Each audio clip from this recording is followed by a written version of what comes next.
Before you can intervene, you have to know who you're intervening with. This lesson defines the single most important term in alcohol service law, the visibly intoxicated person, or VIP. Recognizing one is a legal requirement of your job, and the standard you'll be judged against is narrower than you might expect. Start with the law. In most states, it is against the law to sell or serve alcohol to any person apparently under the influence of alcohol. It is also against the law to allow any visibly intoxicated person to purchase, possess, or consume alcohol on any liquor-licensed premises. Read that second sentence again: purchase, possess, or consume. Not just be served. So, what counts as visible intoxication?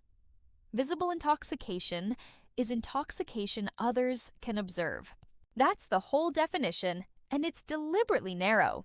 These are the standards servers use to determine whether a customer is intoxicated, what you can see and hear, not what you assume. That definition also tells you what is not your job. You are not responsible for diagnosing alcoholism. You are not expected to know a customer's blood alcohol content. No one will ask you to guess a number. What you are required to do is look for and recognize any apparent signs of intoxication in your customers. Observation is the duty. Diagnosis is not. Doing that takes two things: observe your customers and talk with them. Conversation is how you hear slurred speech, a rambling train of thought, a slow response to a simple question. As you serve, look for signs of impairment and look for changes in behavior from when you first began serving them. That word change is doing a lot of work. You must use your skills and experience to decide whether a customer is intoxicated. A quiet person who becomes loud while drinking might be a VIP. A person who is always loud and outgoing might not be. The signal isn't the behavior on its own. It's the distance between how they are now and how they were when they walked in. Now, the stakes. Selling alcohol to a visibly intoxicated person may result in a criminal citation against you with fines and possible jail time. It may result in suspension or revocation of your employer's liquor license or a civil charge against the business.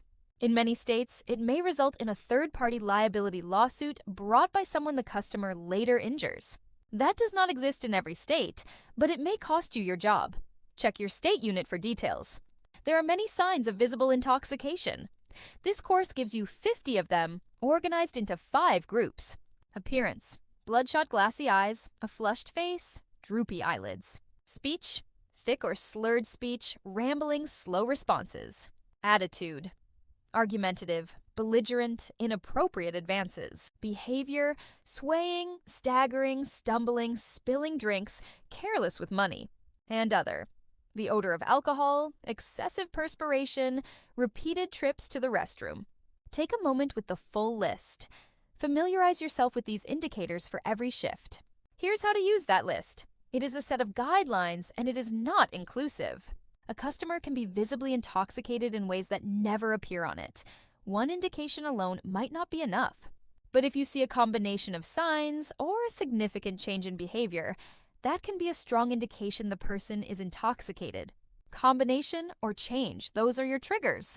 2 rules people get wrong. First, it is illegal to sell or serve alcohol to a visibly intoxicated person. A VIP cannot buy a round for the table, even if they are not the one who will drink it. Second, because a VIP cannot purchase, possess, or consume, you must remove any drink from a customer who has become visibly intoxicated. That applies in settings you might think are exceptions. Even at a private party, if your host or hostess becomes intoxicated, you must close off the alcohol tab. A private event doesn't change the rule. Visibly intoxicated persons can no longer purchase, possess, or consume alcohol anywhere on a licensed premises.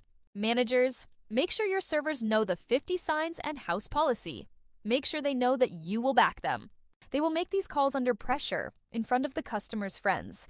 Support from leadership is critical. And to servers, you're not being asked to guess a number. You're being asked to pay attention. Paying attention is a duty you can perform on every shift. Thank you for your commitment to responsible service.